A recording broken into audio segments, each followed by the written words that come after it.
So yeah, I guess this presentation is going to be about JavaScript and fundamentals. So let's start off, like, what is JavaScript?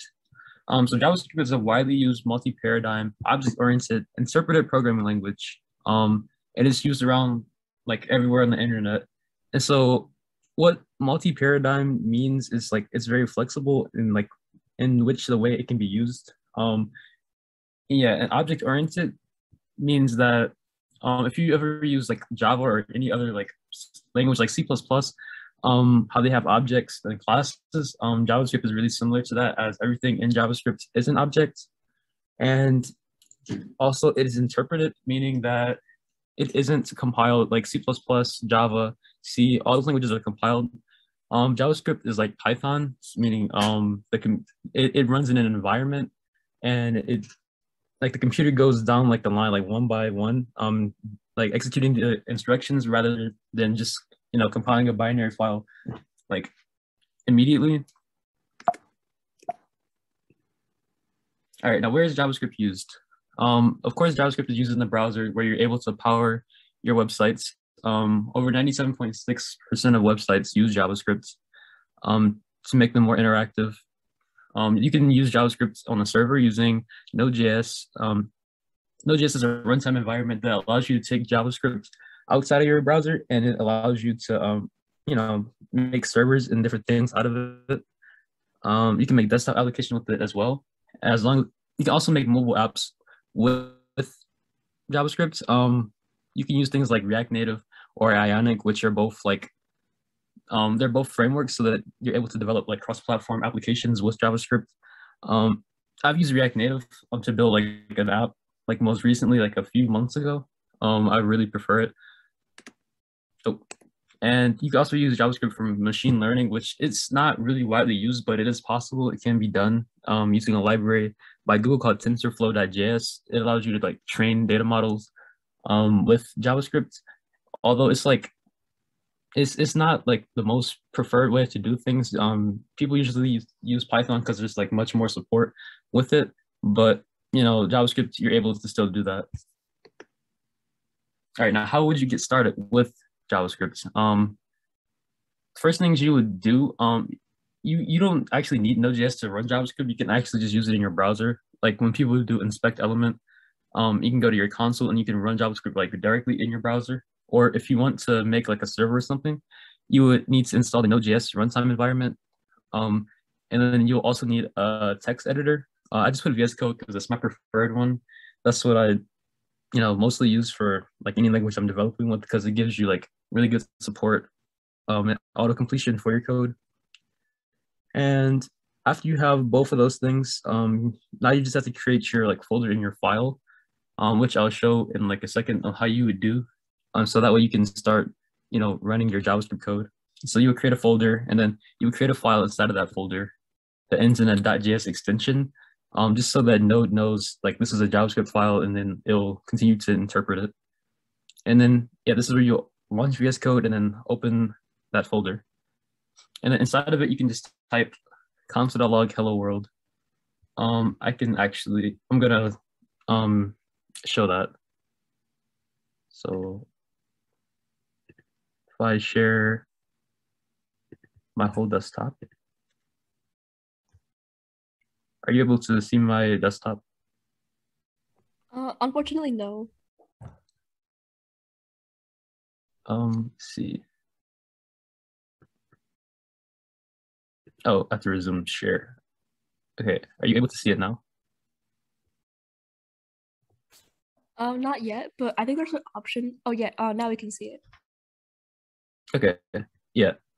So now I'm just on my desktop. Yeah, I'm gonna create a new folder.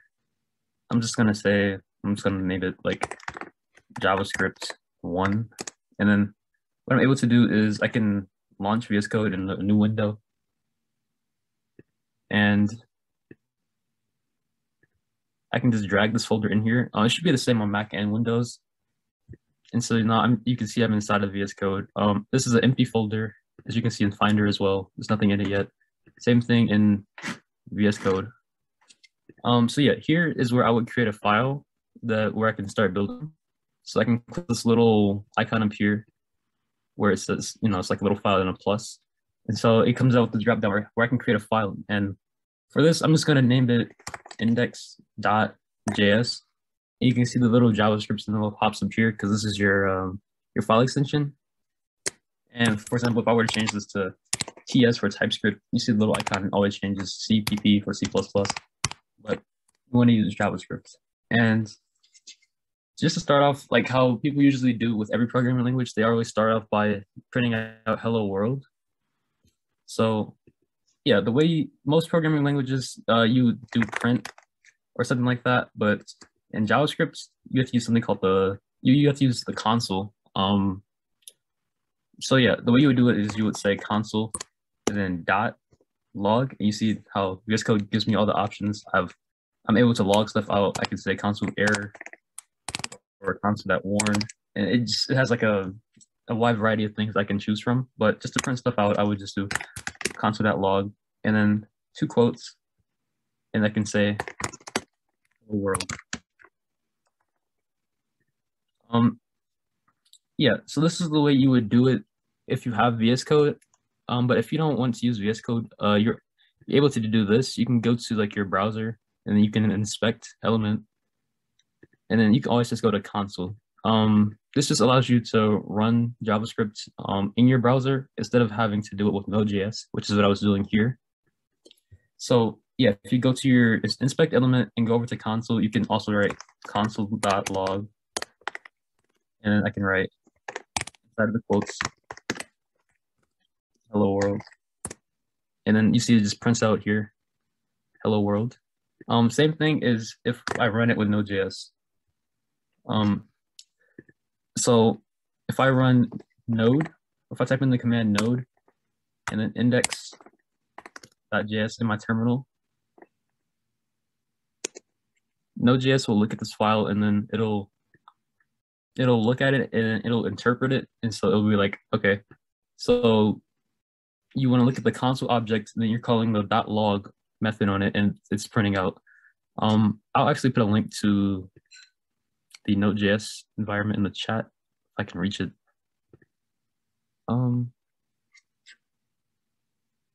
Okay, so yeah, it's just this.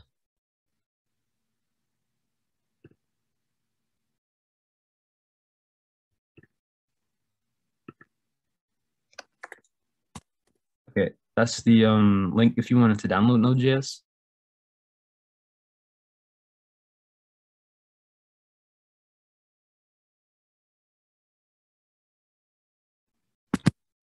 Okay. So that's basically how you would get started with a Node.js project, whether you're trying to run it in the browser or you want to create it using VS Code with Node.js. All right, so after that, let's actually talk about like the syntax, or like the most basic thing in like all programming languages is how you will create variables in JavaScript. So the way you'll go about this is 3 different ways to create variables. They all like vary. They have like their own like different meanings, for example. So yeah, variables are used to store data so that they can be used later on in the program. You can see here in this picture, you have 3 different keywords. You have const, which is short for constant. You have let, and you have var. Constant, because it's short for constant, this just means that the value of this variable can't change. We can look at that now, for example. So if I were to type, I can really see because it's going to go down a little bit. So I will say constant name is equal to, let's just say John again. And I run this file again. You see it runs with no problem.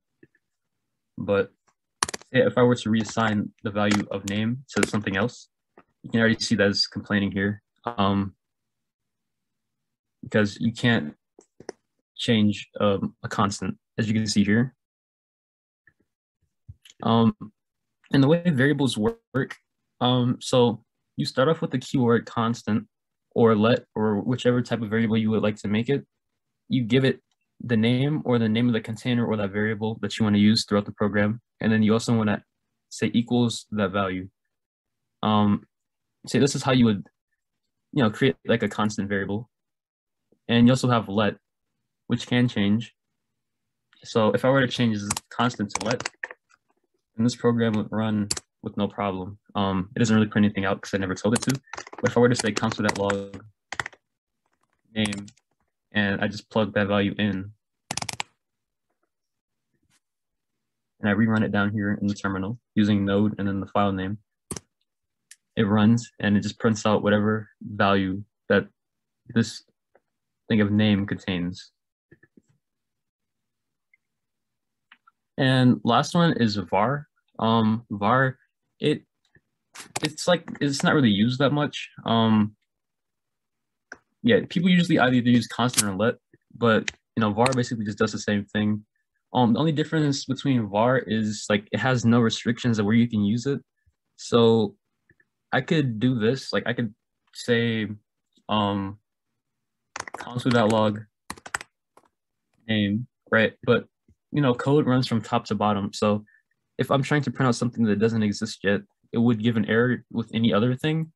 But I can always, like when I'm using var, I can like assign it like any location and it won't really give any problems. But like you will probably never use var. So you really have to focus on constant and let whenever you're creating variables. And so yeah, if I were to create those variables again, so if I were to say constant name to John, or no, let last name is equal to Doe.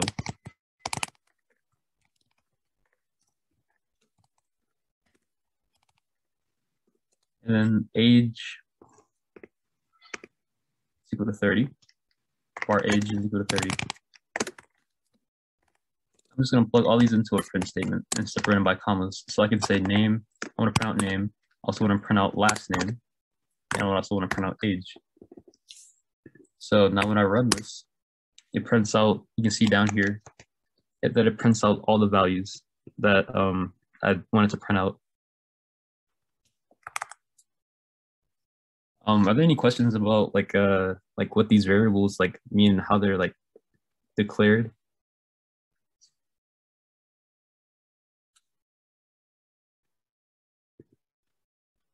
Let's see. Oh, yes. Semicolons, they're not needed in JavaScript, but once again, they don't do anything. So I can just add them in here, and when I rerun it, everything's fine.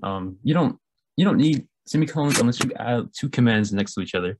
So if I wanted to add this on the same line, if I wanted to add var age on the same line as let last name, I would need the semicolon. It works just fine like that. But if I take the semicolon away, you can see it just already gives an error. Yeah, the only time you would need a semicolon is if you're trying to add two commands on the same line. And yeah. So is that all the questions for variables? Because next thing is going to be like data types and how you would store those.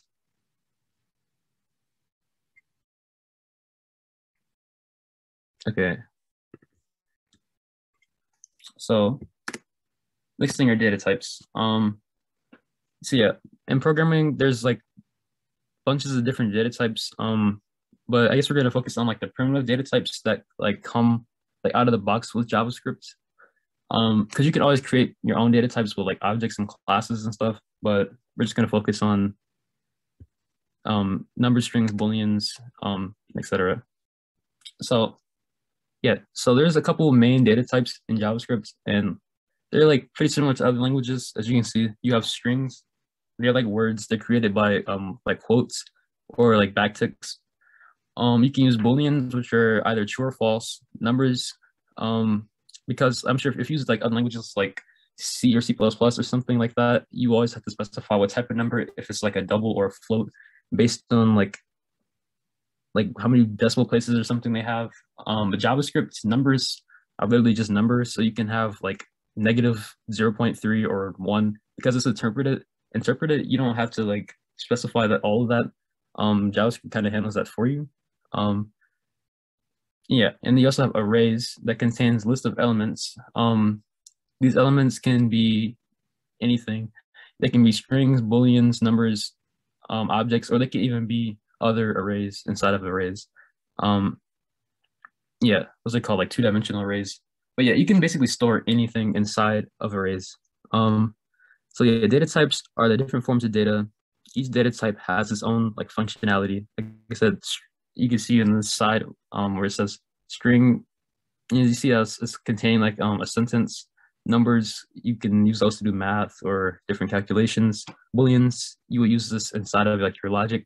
So if you wanted to use if statements, which is what we're going to talk about later. And you also have arrays and then like these objects. So we can look at strings actually. Let's just start off.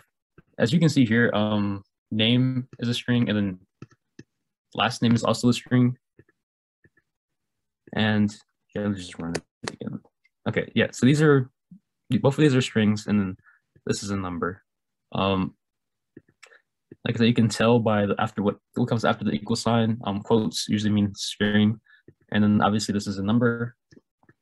And you can do a bunch of stuff with strings. For example, you can even add them. So you could say console.log name plus last name just to get the full name of the person. You see it prints it out. It's kind of switched together. Or you can add like a space in between it. Run that and then, print it out. You can add strings together. I believe you're able to get certain letters out of the string at certain index paths. So you're able to say like name at 0, which you print out J. Yeah. So all this will make more sense once we get past arrays and stuff like that. We'll come back to like what this means. Yeah. You also have Booleans, which we haven't seen yet. So we can have create a constant, and we can have a Boolean called is happy. You can set it to either true, set it to false. And I think if we hover over is happy, it'll even say. Yeah. And we also have an object. So the next slide talks about objects. This is really what JavaScript is kind of built around. Like I said before, how it's object oriented. Yeah, so objects are just key value pairs. They're similar to dictionaries and hash maps in other languages. For example, if you use Python before, then I'm sure you've heard of a dictionary.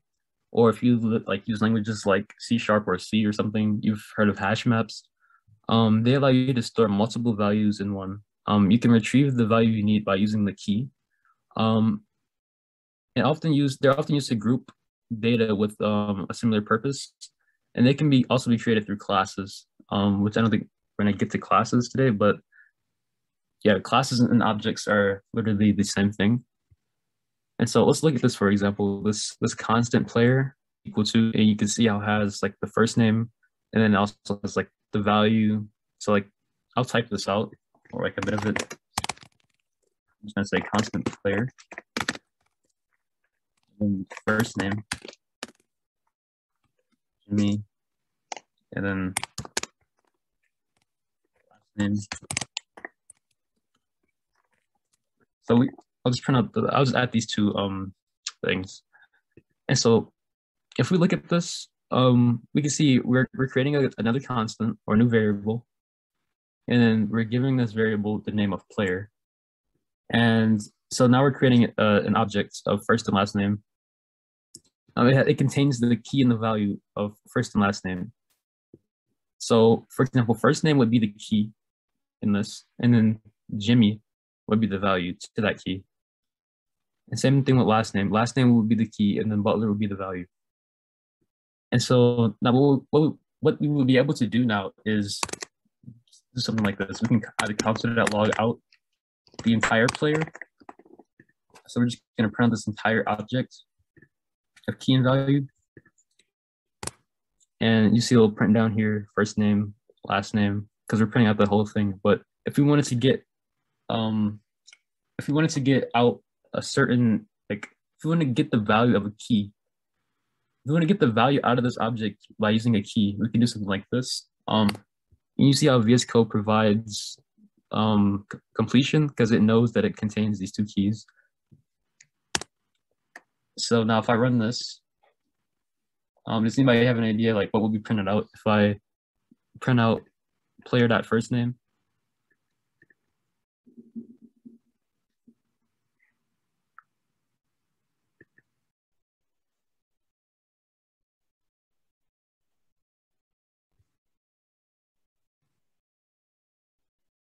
Okay, so I'll just run it.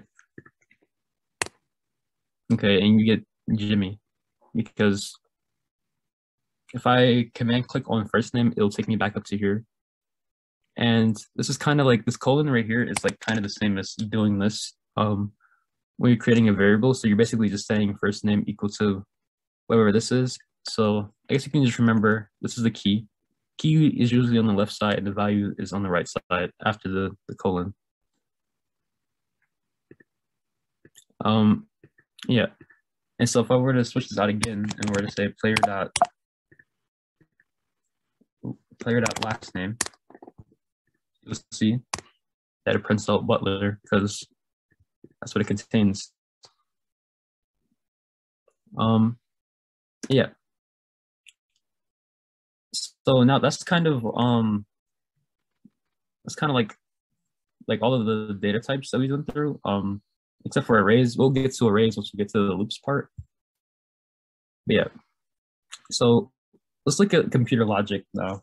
Like, how do we use this data to make the computer do different things? So computer logic, logic is used to enable your program to do things based on data. Code runs from top to bottom. All right, so there's, I'd say, three main things in JavaScript. These are like the basics for like pretty much every language. So you have if statements to run code depending on the input of a Boolean or that's true or false. You have loops to repeat the code as long as the conditions are met. And then functions to create reusable pieces of code. They can take it in information and they can also return information. And you can see here, it's kind of like a bit of sample code, how you can see how like if statements and loops are kind of set up.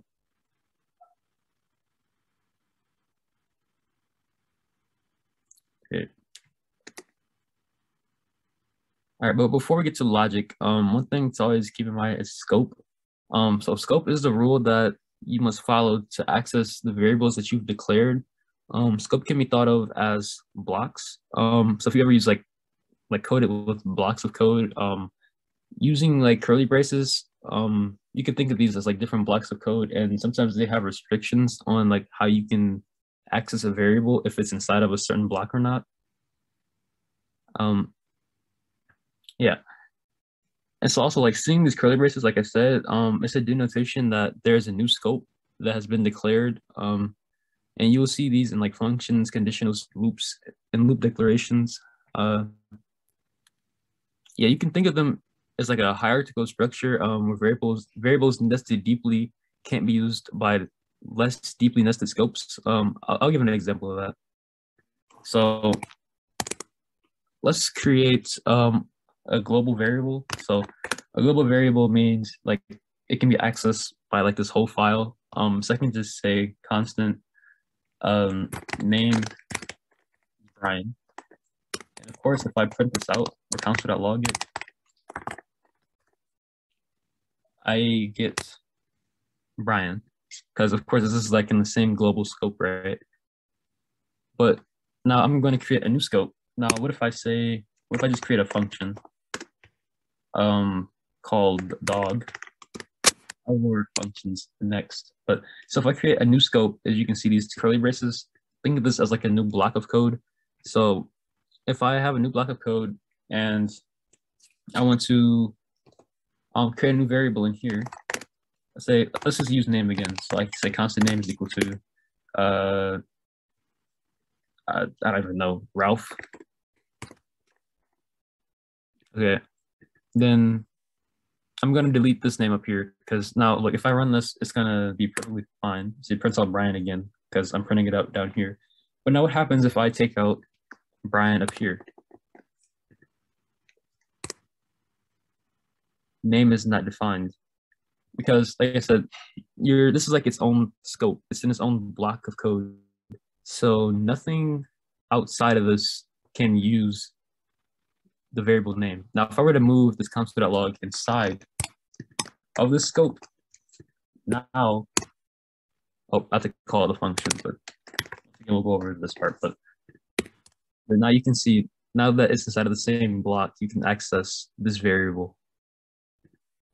So the global scope can't access like nested variables, like because it's inside of a function. So the scope out here, like all this out here, it can't access whatever is inside of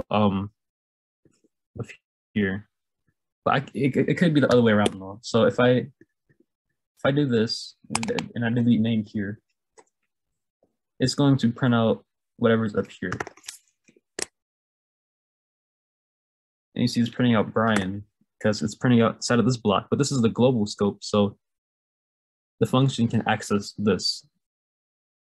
Does that make sense, or do I have to should I go deeper into it?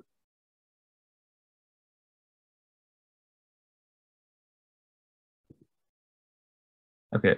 So yeah, I guess we'll go over conditionals quickly.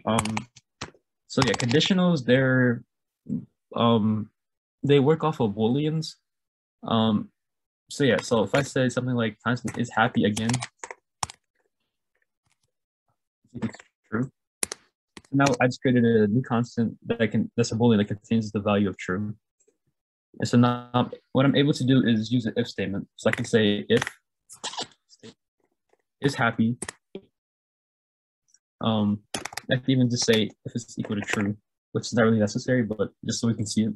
If this value is equal to true, then we're going to create a new scope or kind of like a new block. And what we can do is print something out based on that. So if is happy is equal to true, then we can print out I'm happy.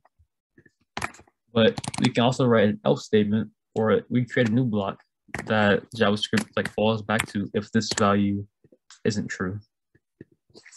And so what I can say is console.log I'm sad. And now if we're evaluating this is happy variable, it's saying, okay, now if you're happy, if you're happy, if that's true, then we want to print out that you're happy.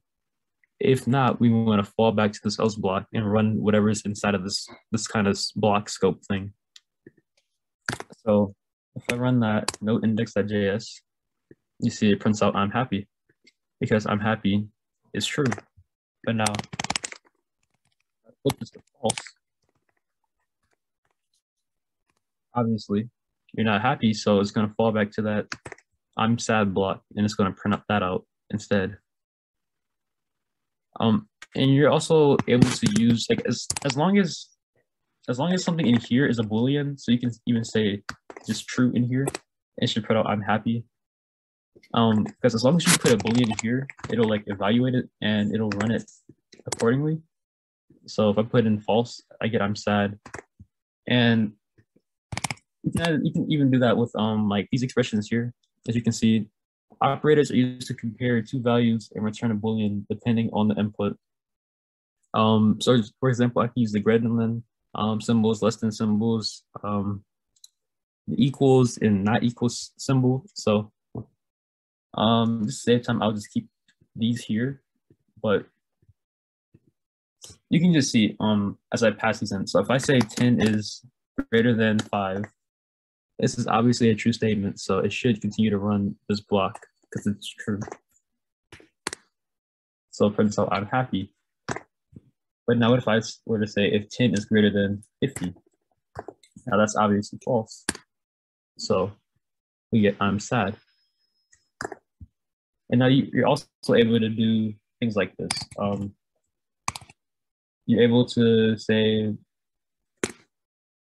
I can create a new string in here. I can say it's hello. Hello is not equal to world. So this exclamation mark and equal. This is the operator for not. So I'm saying hello is not equal to world, which is a true statement because they're not equal. So this should return true and it should print out I'm happy. And print it out. And yeah, that's pretty much conditionals, and you can run whatever code you want in these blocks as long as it complies with like that scope thing we just talked about. Yeah, yeah, whatever is in between the curly braces or scope will run, depending. So I can print this out as many times as I want just to show you. You can put whatever you want in between these just run and print it out however many times I said. I can change it, and yeah, that's pretty much conditionals. And now functions. And so functions are just ways you can reuse code basically. And so the way we use those are, you could say function, and then you can say function name, and then, or not function name. Well, yeah, you will put the function name here. So for example, I'll just keep it as function name, and I can just tell it to console.log find a function. All right, now if I run this, nothing should happen because the function is not being called. Like I said before, functions, they're like you have to like they're used they're used throughout your code. And so this is just defining the function, but whenever you want to use it, you have to actually, it's called calling or invoking the function. So you can say function name is the name of the function. You can see like auto completes, and I can do that, and yeah, now it should execute whatever is in between these braces. So if I rerun node index.js, it should print out I'm a function. And yeah, functions, you're able to give them data. So for example, if I wanted to like create a function that adds two numbers, I can rename this function to be sum. And I want to be able to take it kind of like in math class, how you use like f of x or something like that. Like x would be like an argument inside of that function. You can add functions in here. Like you can add variables sort of, or they're called arguments to this function, so that you're able to access these values inside of the function, if that makes sense. So if I wanted to add a variable called x and a variable y, let's just console.log the sum of these here. So I can just say x plus y. And so whenever I call the sum function, it's asking me for two numbers, x and a y. And so let's just say 10 and 21. Obviously, this should print out 31. And then, now suppose I want to store the value of this function in another variable. I can do something like this. I can just say return, return x plus y. And so now what I can do is I can say constant value. So now whatever this function returns is now going to be the value of this value variable. What a constant, I log this out. I should get the same output as before.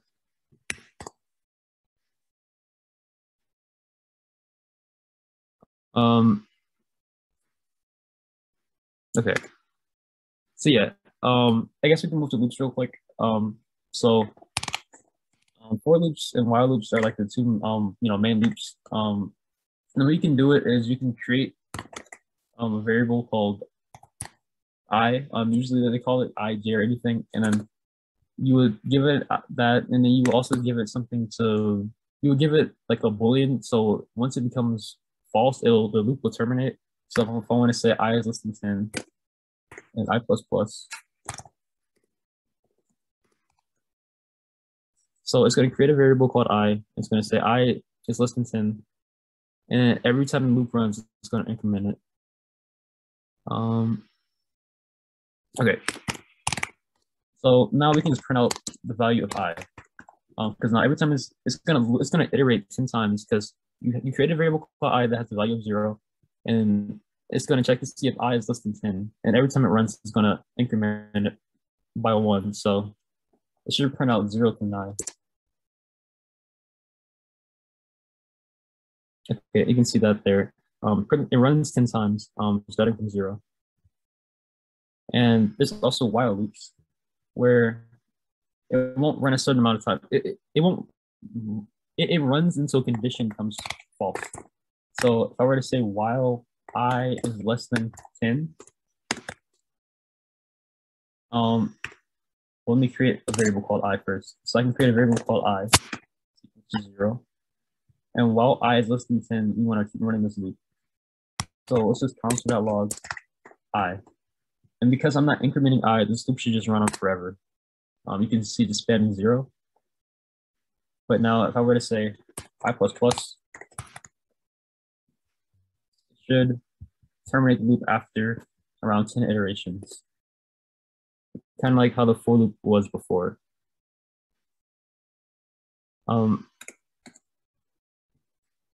Yeah, that's pretty much about the basics of like logic in JavaScript. So that's like the main things: if statements, functions, conditionals, and loops and scope. So yeah.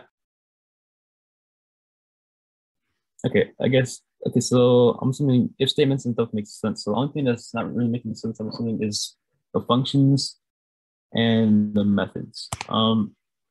So I guess I'll go deeper into functions then. All right. So like I said, functions, they're reusable pieces of code. And yeah, I'll just create a new function. So I'll use this function keyword to create a new function, and I can call it say hello. And so yeah, I use the function keyword to create a function, and then the say hello, it would be the name of the function. This is kind of like how the variables have their names. Say hello is the name of this function. And then I also use the parentheses to show like this is like where the parameters of the arguments will go.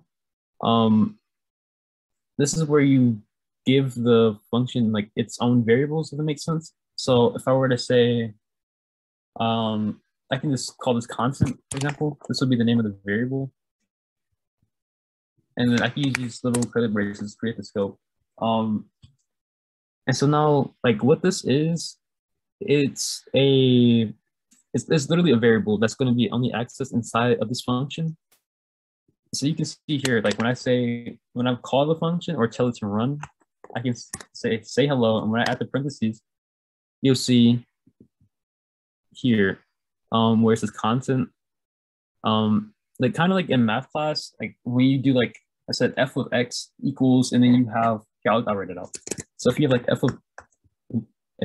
of x and then equals 3x plus 1 or something like that, think of f as like the name of the function, and then here x would be like maybe a parameter or an argument for this function, and then this right here will kind of be like the instructions of the function, if that makes sense.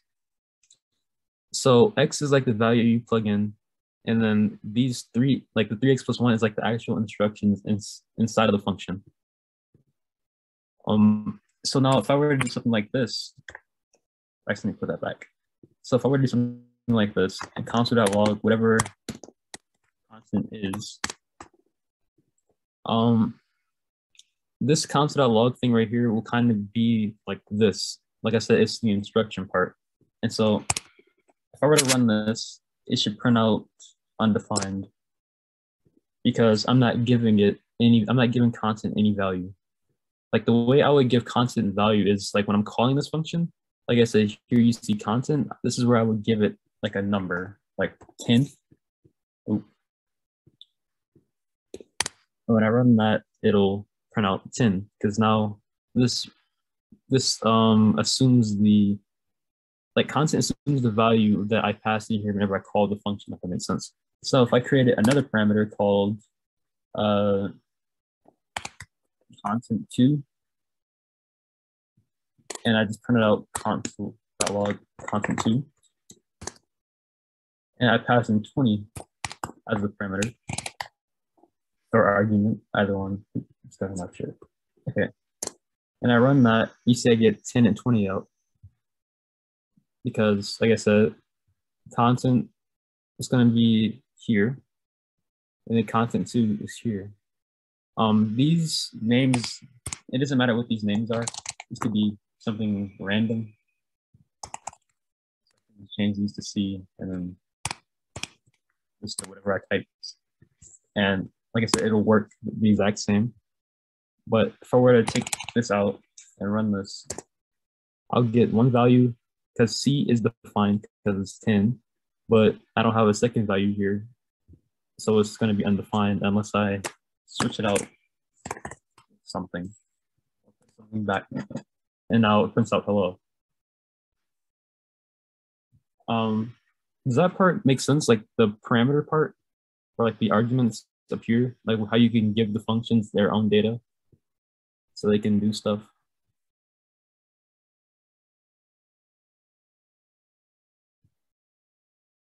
Okay, that's good. So yeah, I guess now we can talk about how functions return data and like why this would be useful. So let's go back to like the example I had before of sum. So if we have a function called sum, let's take in two arguments. Let's just call it A. One of them will be A, the other one will be B. Now let's just return A plus B. We can look at this and we can obviously see like, well, obviously nothing's going to happen because we're not calling the function.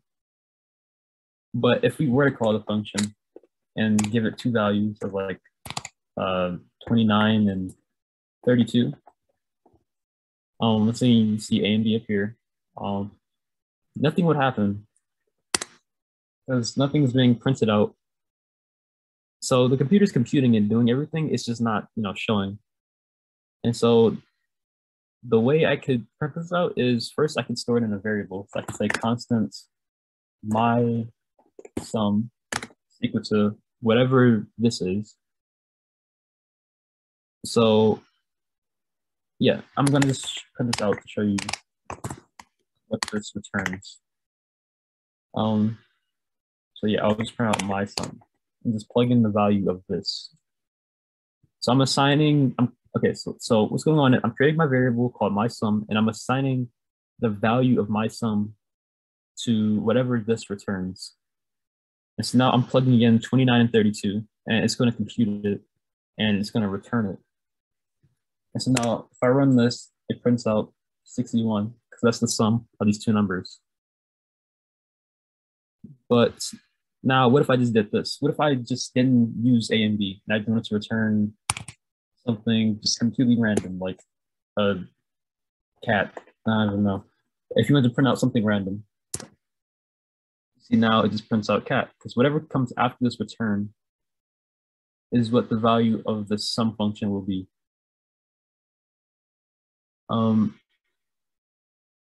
Kind of like I don't know how deep into math you are, but like kind of like how if you do something like you have like g of x. Actually, I don't know how to type it out correctly, but yeah.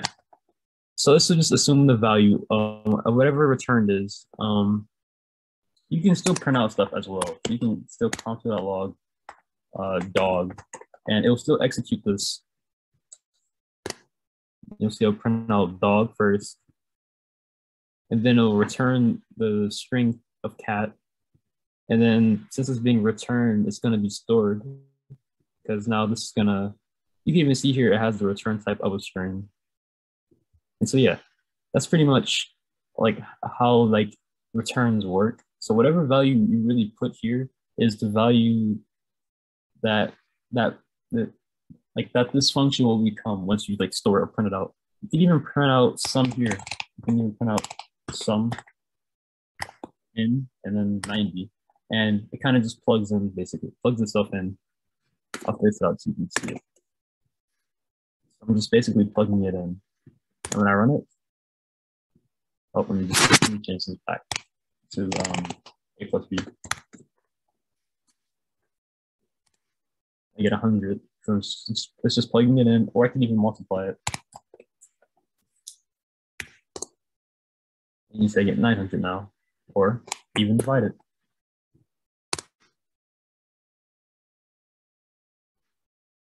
Okay. So does the function taking in a parameter and returning a value, does that all make sense? Or how you would do that? And oh, okay.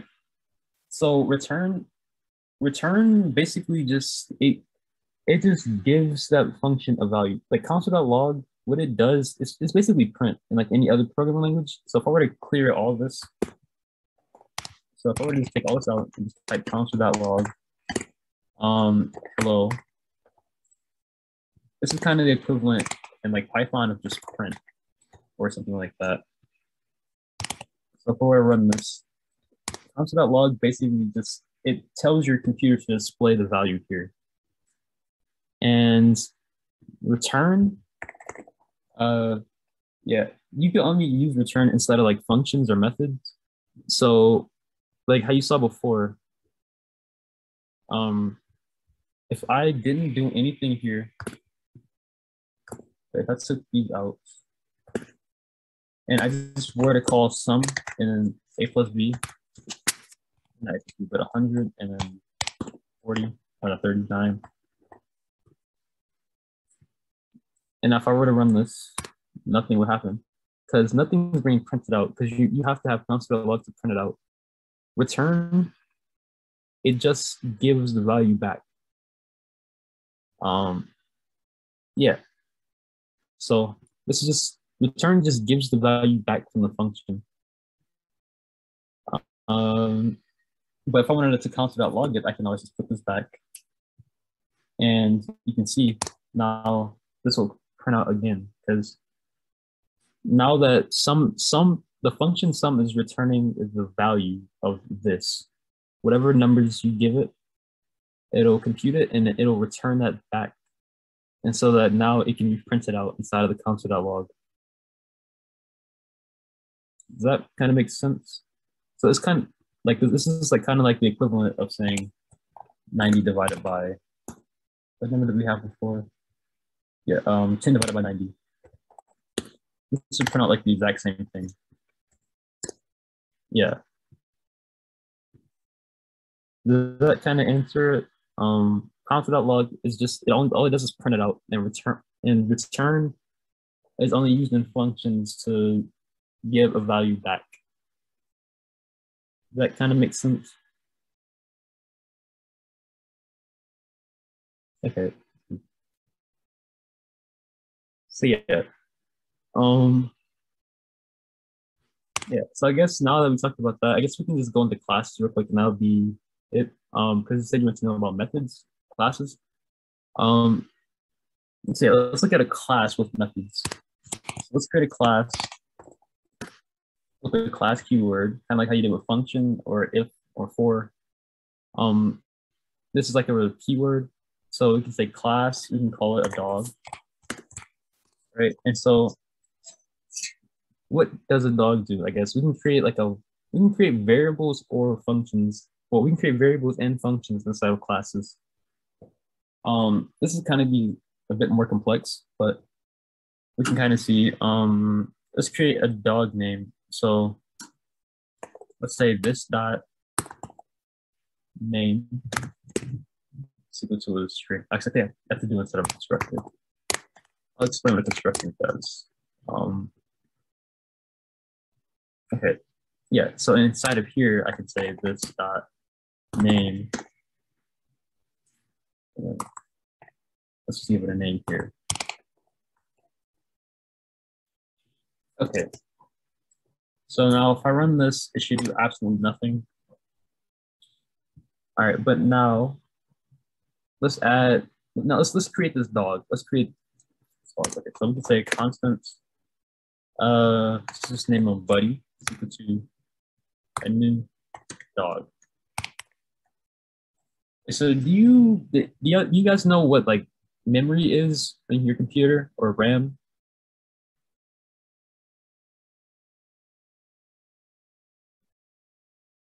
Okay, so yeah, so kind of what this is doing, whenever you use this new keyword, what it's doing is it's taking like a piece of your memory, and it's like allocating or it's like dedicating it to this class thing.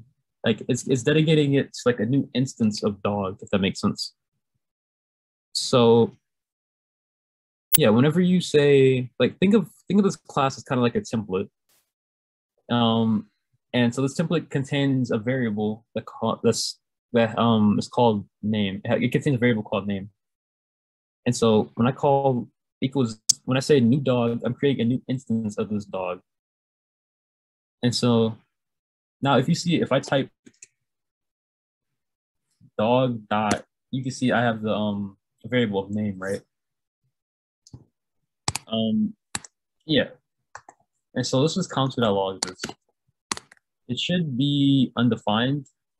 So if I say buddy.name, it's not like buddy holds the value of this new instance of this dog. So yeah, I get undefined because kind of like how you saw before, where we have to pass in a function. I mean, we have to pass in like we have to give data to the function in order to assign it. It's kind of used to do the same thing here in the constructor. And so the constructor is a function that runs whenever you create a class. It's kind of complex, but whenever you create a new instance or you call a new dog, this constructor function is ran.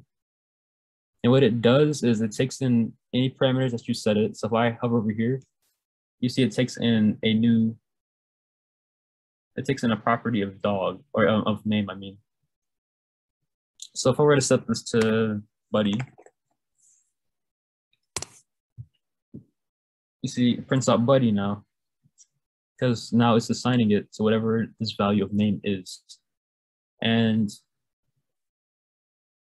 this, like I gotta kind of cram this in, but like this is like this, the word this is referencing this instance of the class. So this means like this whole class. I don't know if that makes sense. So if I were to create a method now, a function inside of a class, so where to say, like I'm gonna create a new function called print dog name.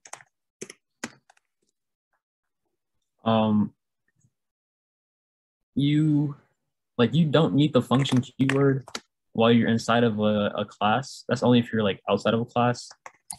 See, if I were to do it here, that'd be perfectly fine. But we want to be inside of the dog class with the method, so we can just call it print dog name. And what we want to do is just console.log, and then you want to get the variable inside of this dog instance. So the way you would use this, you would say this dot. You can see here how it already has two things. You have your name property and you have a print dog name method. So the property is like a variable inside of a class. So you would say this dot name. And like I said, this is referencing the instance of this class, because you can make multiple instances of this class. Because like I said before, this is kind of like a template. So I can create another one. I'll create three more. Let's just call this one Sleepy and then Sparky. And let's change the names on here. Sparky. Now, instead of, well, I'm gonna take out that console.log statement, and obviously nothing's gonna happen because I'm not printing anything out anymore. But if I were to do something like this, buddy dot print dog name, you see now that inside of this function, all it's gonna do is it's gonna retrieve its internal value of name. So this dot name, and it's gonna print it out. You see it prints out buddy. Same thing with all these other instances. I can say sleepy dot print dog name, and I can also say Sparky dot print dog name. Because I'm referencing these methods on these classes. Because, like I said, dog and all these are new instances, and they all have their own internal value of name, which is, like I said 1,000 times, this is where this is. So when I run that, you see I get all the dog names. because it's all calling that print dog name on the same, but it's all calling that print dog name, but it's referencing its own property of name. If that makes sense.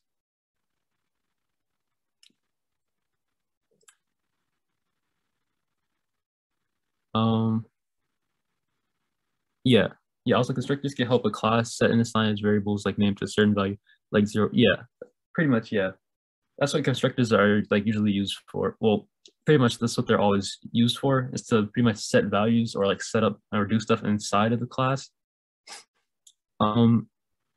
Yeah, that's pretty much like kind of how they work. You can always do more complex stuff. Oh, let's talk about arrays. Okay. This is the last thing. I guess we can talk about arrays because I forgot, I kind of skipped over that. Yeah. So let's create an array of dogs, basically. So we're going to create a list or a set of dogs. So I can say constant dogs is equal to, and like I said, you will use these little brackets. And then here I can just do this, Buddy and Sleepy, Sparky. Let's just take out these prints. And let's just console.log dogs to see what it looks like.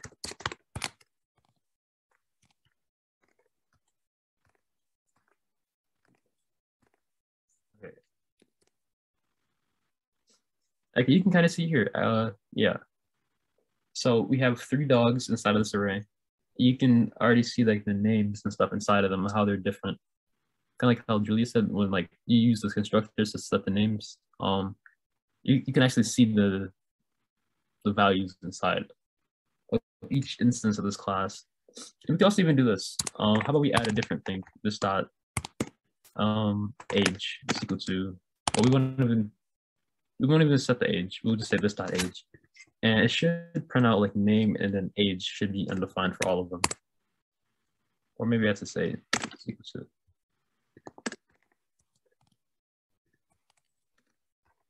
age. Maybe I think it should print out undefined. Yeah, there we go. So yeah, now we have another thing. So we have one property of Buddy, and we have one property of age for each instance of the class. And you see we have 3 instances. And yeah, I can. What if I gave him all different values? So I'm only going to give Buddy. Buddy's 10 years old, but all the other dogs don't have ages. So now we can see Buddy has the age of 10, and all the other dogs don't have an age. Very similar to passing in arguments into a function. And yeah, so you can have arrays of anything. You can have numbers.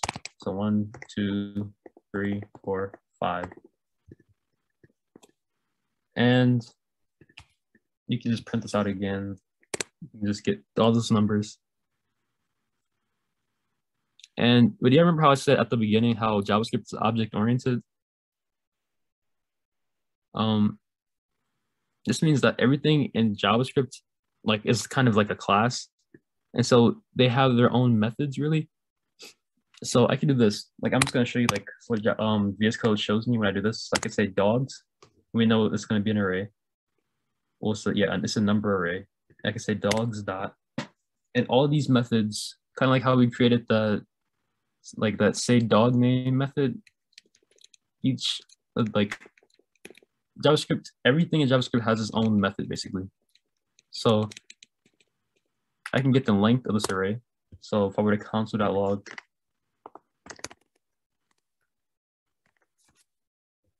the length, we obviously see that the length of this array would be 5. So when I run this, we get 5. So that's like a property on it, kind of like how this .name is a property of this instance. We're getting the property of length of this instance of an array. That makes sense. Same thing with strings. Constant name is equal to hello. I can also say name dot wait. Let's just say first name is equal to I don't know. Now we can say first name dot. You can see all these different methods here. We have replace. You can split the string. You can get the length of the string. You can make everything in the string lowercase. Let's try that. So that two lowercase returns a string, as you can see here. Kind of like how we talked about the return statement. This is going to return a string with everything in lowercase. And you see how it was called the L in Lester is not capitalized anymore.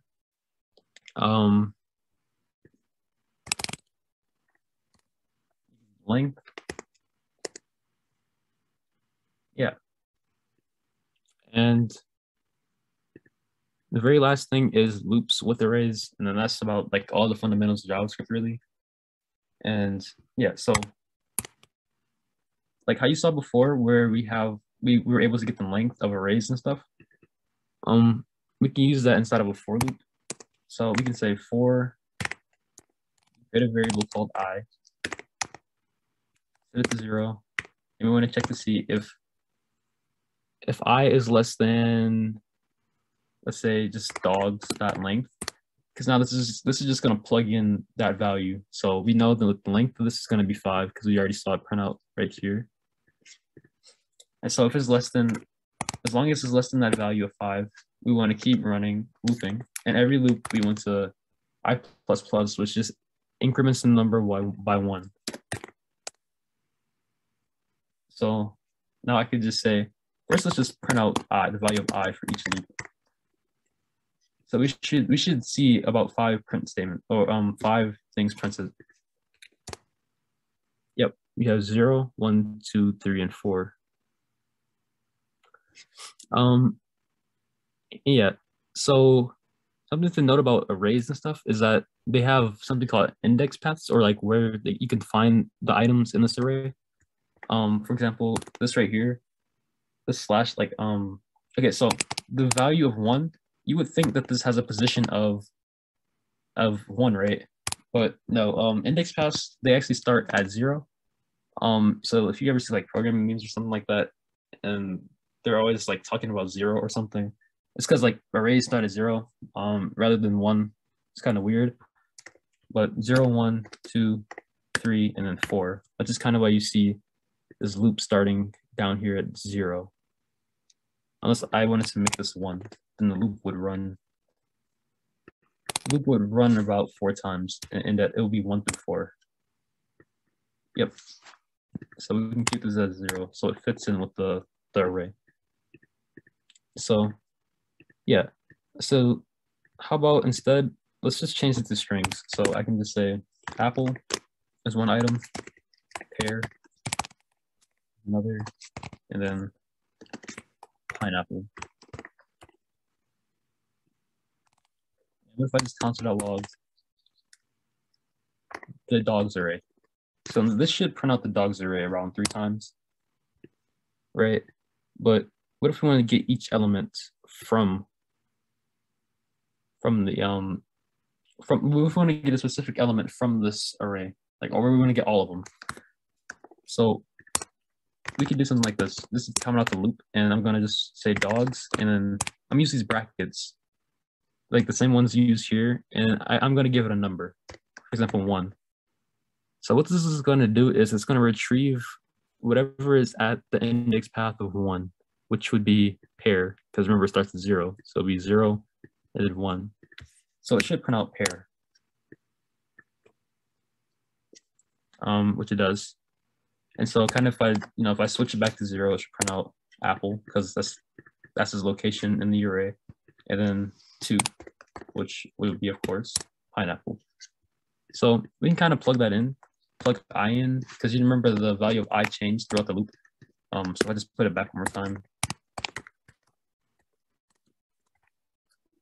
Spell I again. I get 0, 1, 2, because once again, this array shrunk because I took a few stuff out of it. But yeah, so I changes every loop. So now we want to reference dogs. We want to get every element in this array. So now when we run this, it kind of, let me take this out. All All right, now it loops through this whole array and goes through each index path of that array, and it pulls these values and prints them out. And yeah, that's kind of the basics of JavaScript. Is there any questions about anything?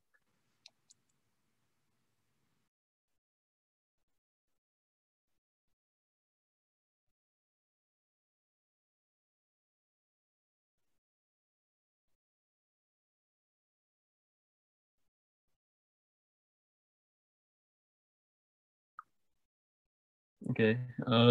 Anybody else have anything or?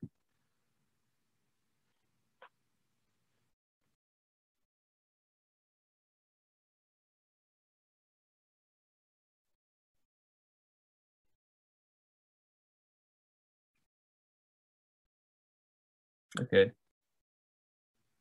All right. I think everybody else is good then. Oh yeah, that's all really there is. So yeah, I guess. Oh yeah, no problem.